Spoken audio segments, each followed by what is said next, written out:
So what's up mga pre? Welcome back ulit sa ating YouTube channel. For today's vlog, pag-uusapan natin ang top bikes ni Rusi. Pero syempre bago natin pag-usapan ng top bikes ni Rusi, so syempre intro muna tayo mga pre.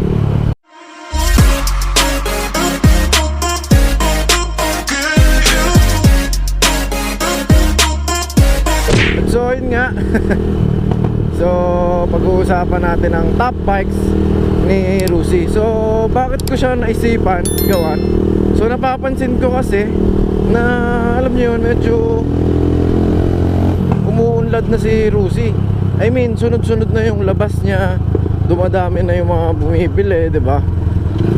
So ako isa na ako doon. So quality naman, 'di ba? Quality naman for its price, or the asking price ng Rusi.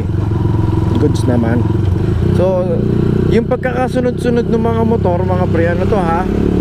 Sa akin to, hindi to yung pinaka-seller or yung pinaka-maganda. Actually lahat sila maganda. Magkakaiba kasi tayo ng style, magkakaiba tayo ng gusto, di ba? So okay, simulan na natin mga pre.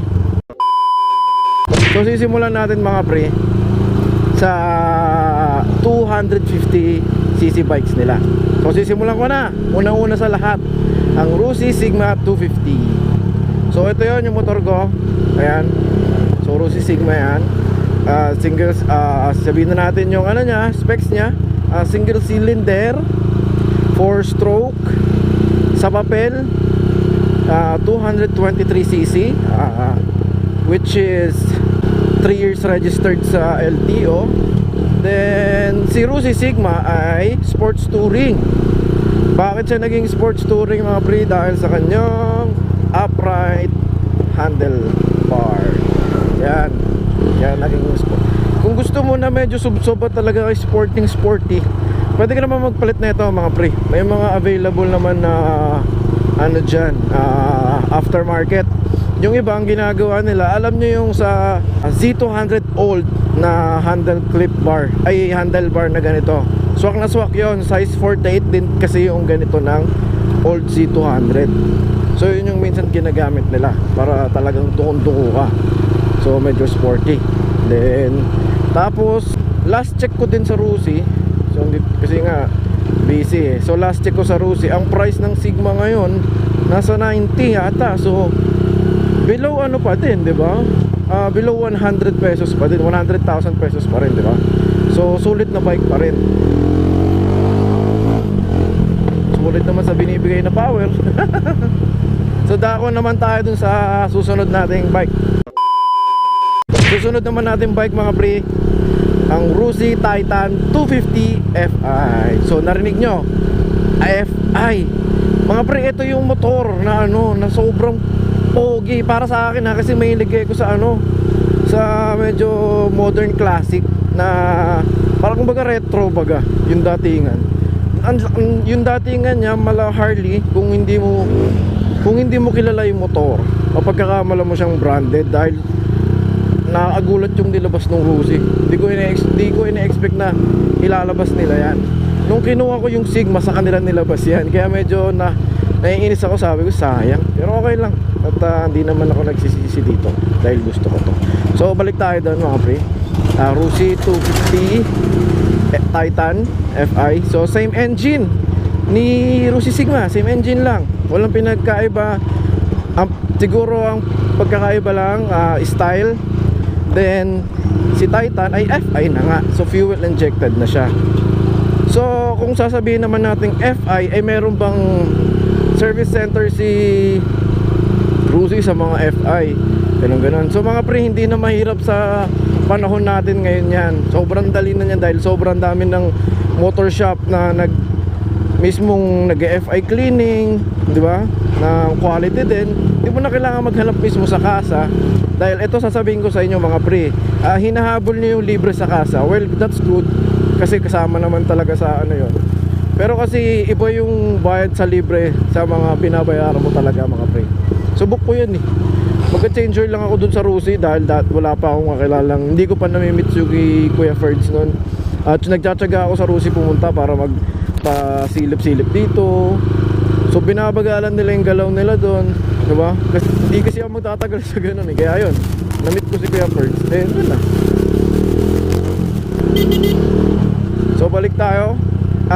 Si Rusi Titan ay, ayan nga, Rusi Titan FI. Sobrang makikita nyo naman dyan sa screen. Sobrang classic niya. Magmula sa puwet hanggang headlight. Nakita nyo yung puwet niyan. Sobrang solid niyan. Talagang ano. Tapos medyo yung likod din ng motor na yan, medyo malapad din yung gulong. I guess 140 din ata yung likod niyan. Sobrang lapad. Then bagay na bagay yan sa mga ano, cool dads. Mamaya yung mga daddy na syempre gusto pa rin magmotor pero gusto yung chillax lang. So bagay na bagay yan sa mga daddy talaga. Sobrang pogi niyan. So again mga pre, same engine sa Rusi Sigma 250, si Titan FI. Walang pinagkaibahan. FI lang si Titan, si Rusi Sigma ay carb pa din. Yung next bike mga pre, dito ako pinakaunang na-elib sa Rusi. Rusi Classic 250. Yan. So si Rusi Classic 250 ay isang copy racer type. Then dito ako pinaka na-inlove mga pre dahil siya ay dual disc. Pusang gala. Angas. Diba? Dual disc. So makikita nyo dyan sa screen. Sobrang solid niyan. So medyo ano yan, kasi nga copy racer style, medyo sub-sub yan. Kita nyo naman sa handlebar. So medyo tuko-tuko kayo dyan, diba? Pero yung iba naman nagmo-modified, ginagawa na ng scrambler type. Kasi naka-spokes yan mga pre, no? Naka-rim yan eh, tapos dual disc. Pucha, retro, diba? Tapos sa halagang sige mo na. Up, nawala na. So sa halagang 90,000 lang din si Rusi Classic 250. Same lang din pala si Titan. Alam ko 90,000 din si Titan. Then ngayon, ito si Rusi Classic 250, same engine pa rin mga pre sa Sigma at saka sa Titan. Same engine pa rin sila, 223cc.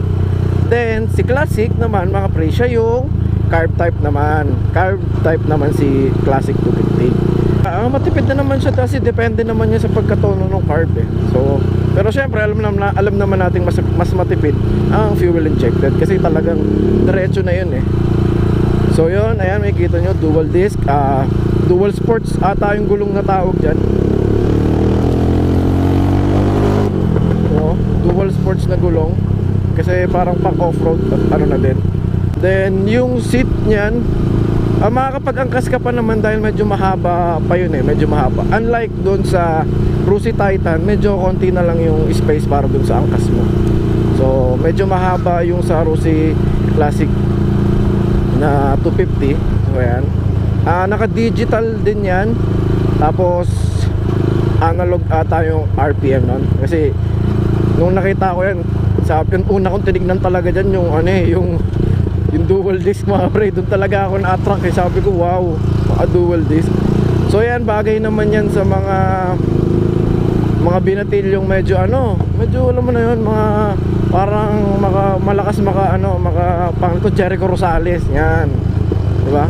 Mahilig si Jericho Rosales sa mga ganyan, sa mga copy racer style, diba? Marami na rin nagmo-modified niyan mga pre. Check nyo na lang sa mga page, dami na niyan, hindi na kayo mahihirapan, sobrang dami niyan.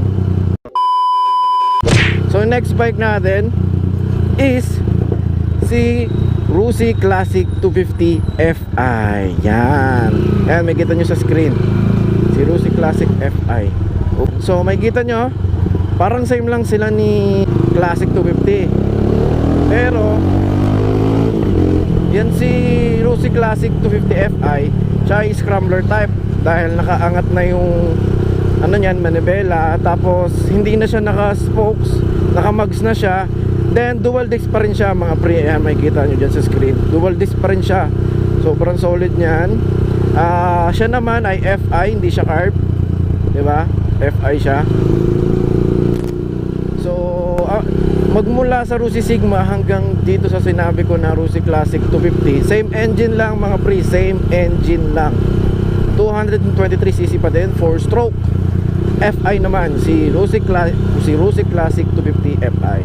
So yan, may kita nyo headlight nyan, sobrang swabe ng headlight nyan. LED na yun eh, LED. Tapos yung seat ano naman niya, yung style ng seats niya medyo medyo kakaiba dun sa Cafe Racer na classic lang. Siya medyo medyo kakaiba, malakas ang dating. So ito naman retro din to mga pre, bagay din to sa mga mala Jericho Rosales ang gustong datingan, mga black leather suit, mga ganon. Mga naka black boots, yan. Tapos black yung tapos yung helmet na na helmet na ba to, yung parang may goggles, basta gano'n, diba? So yan, bagay na bagay. Same lang din yung price niyan mga pre, nasa 90,000. Wala pa lalagpas ng 100,000 dyan sa mga yan mga pre. Ang susunod nating bike ay ang Rusi Gamma 200. Yan, si Rusi Gamma naman ay 200cc. Mga pre, yan, may kita nyo sa harap.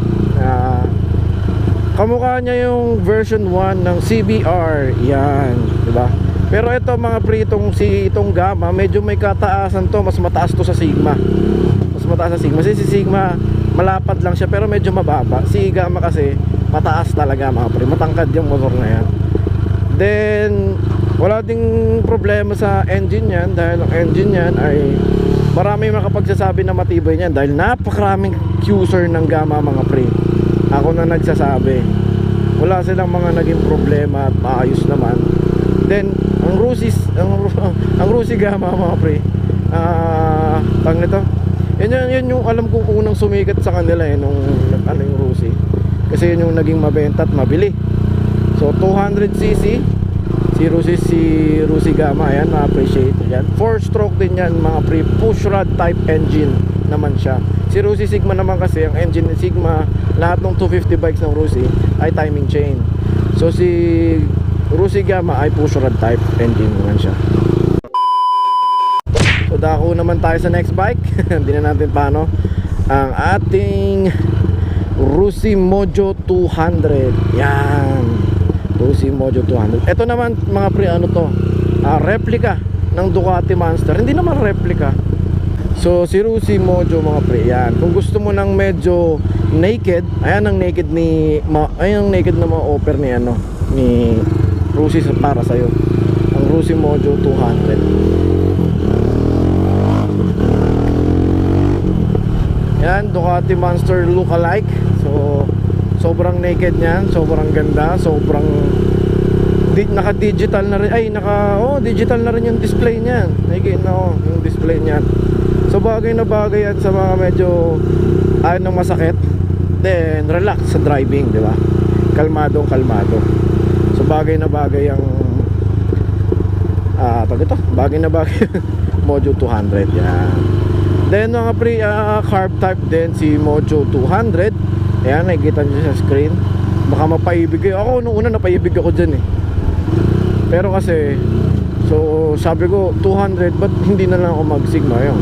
Kaya dito ako nauwi. Then dadako tayo mga pre. Next natin ay si Rusi Flash. Yan, si Rusi Flash mga pre ay FI. Ayan, may kita nyo dyan. Ano siya, parang pwede mo siyang ihalin tulad. Hindi naman sa pwedeng ihalin tulad, pwede mo siya isama or kumbaga idikit sa Sniper, sa Raider. Kasi si Rusi Flash FI para siyang yung datingan niya parang Sniper, ganun nga. Tapos medyo bulky din yan. Maganda yung pagkakaproduce nila dyan. Medyo gusto ko nga yan eh. Gusto ko maka-testing kasi bihira lang ako makita niyan dito. Dahil dun sa Rusi na pinagkuhaan ko na ito, laging sold out yun mga pre. Kasi yun, ipaunahan kasi yun eh. Lagi siyang sold out. So ayan, nakikita nyo, marami din gumagawa ng niyan mga pre, yung nire-rim set nila. Yan. So si Rusi Flash, hindi ko lang alam kung magkano yung yung mismong price niyan. Pero Nasa ano lang yan, mga nasa 80, ganon, 70. Hindi yan lalagpas ng 100 mga pre. Hindi yan lalagpas ng 100. So next na tayo sa isa pang motor mga pre. Ang sikat na sikat at nag-ingay sa buong social media. Nag-ingay sa Facebook talaga kasi namang sinong hindi mapapalingon sa Rusi RFI. Pucha. Actually mga pre, gawang ano yan eh, Europe. Yung RFI gawang Europe yan. Ano din yan, FI, sobrang, ayun nga, RFI. FI, ayan, may kita nyo sa screen. Parang pinagsamang NMAX at ano, NMAX at ADB. Yan yung dating niya eh. Pero na mas mura, di ba? Mas affordable, mas kayang-kaya, di ba? So si RFI mga pre, yan, bagay sa mga city riding. Pwede din pang Grab. Then kasi scooter yan mga pre. Pwede pang Grab, city riding sa mga daddies, mommies, sa mga baby girl nyo. Pwede yan. So si Rusi, ay si RFI naman, nasa 90,000 din yan. Oo, nasa 90,000 din yan. Hindi yan lalagpas ng 100,000. Kasi mas maganda mga pre kung nag-visit din kayo sa Rusi, sa mga Rusi branches. After nyo mapanood itong vlog ko, so magtanong-tanong na din kayo doon for your sarili namang knowledge, diba? Pagpunta nyo doon. Ako, kasi dito binabahagi ko lang yung mga motor na top bikes ni Rusi na pwedeng magustuhan nyo. At higit sa lahat, mura mga pre. Yun yung gusto ko, mura. Then quality rin naman, diba? So next tayo, ayan si Rusi RFI. Sobrang solid nyan. Fuel injected, ayan nga, paulit-ulit na ako. Then next naman tayo mga pre. Ang inaasar ng karamihan, maraming basher ang Rusi dahil hindi naman dahil dito, dati pa naman, pero nung lumabas to parang nabuhay ulit. Ngayon si Rusi Rapid 150, yan, Aerox lookalike, diba? Hindi natin sasabihin replica, Aerox lookalike lang yan. So yan si Rapid 150, carb type naman siya mga pre. So walang pinagkaiba sa Aerox, siguro mags lang.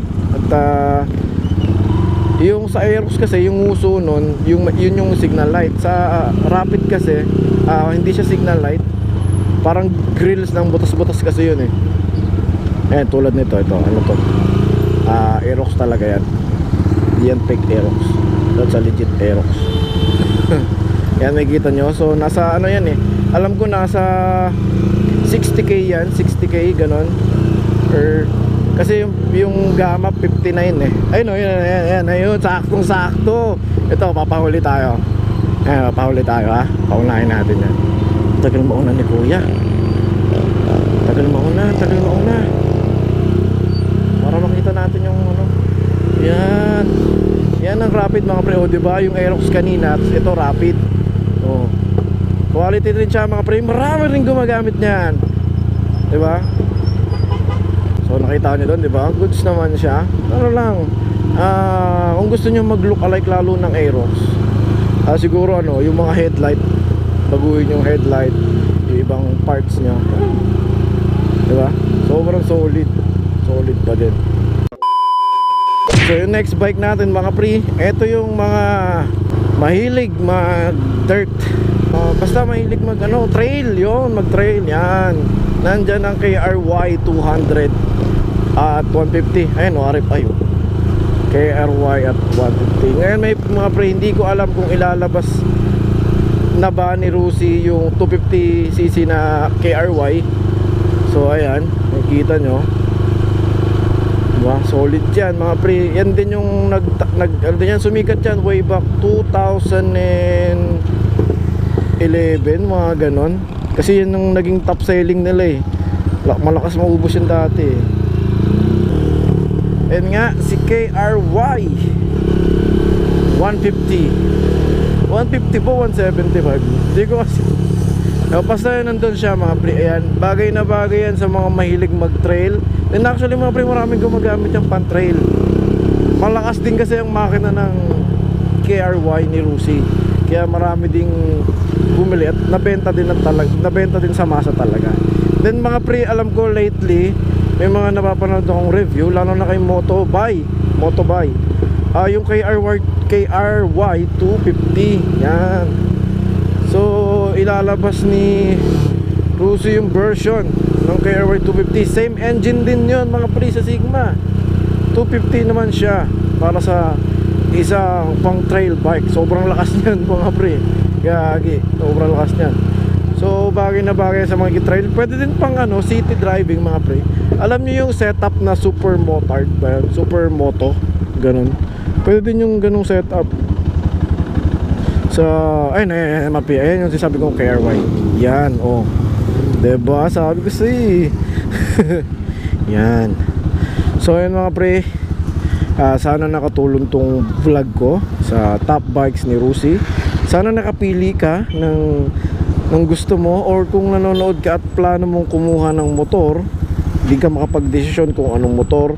Syempre iniisip mo lang din yung budget mo. So tinitimpla mo pa kung anong bagay na motor sa'yo. So itong vlog ko baka makatulong sa'yo to, di ba?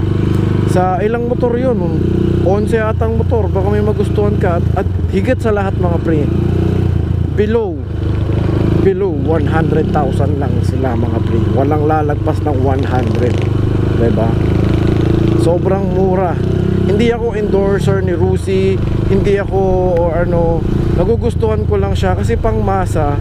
Then alam naman natin ngayon na lahat ng Pilipino medyo may problema sa pinansyal, kahit man ako eh. So 'di ba, makatarungan siya na bike, 'di ba? Kaysa sa bumili ka ng 150 pesos pa sa bikes sa sitwasyon natin ngayon. Syempre medyo mabigat, 'di ba? Kung may kaya ka, edi why not? Pero syempre kung ikaw ay isang makamasang na bumabalanse lang din, 'di ba? So 'yan. Sana nakatulong tong video ko para sa'yo.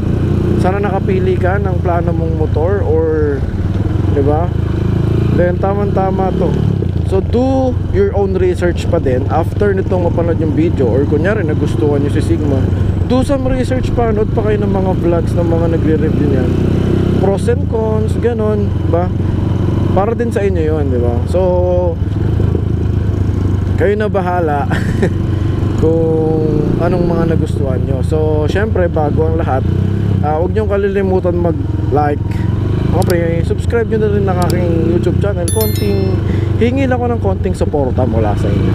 So maraming salamat mga pre, tinapos nyo ang aking YouTube. Ang aking video. Ang aking video. So huwag nyo ulit kalilimutan mag-like, subscribe, hit nyo na rin yung notification bell. Saan ka pa pupunta? Notification bell para sa mga susunod pa nating vlogs, di ba? Updated kayo. Uy, please. So hanggang dito na lang muna ulit tayo mga pre. See you mga pre on my next vlog. Hi, peace out. I got broads in Atlanta, just to throw me in the family. Credit cards and the scammers, getting no licks in the band. Legacies.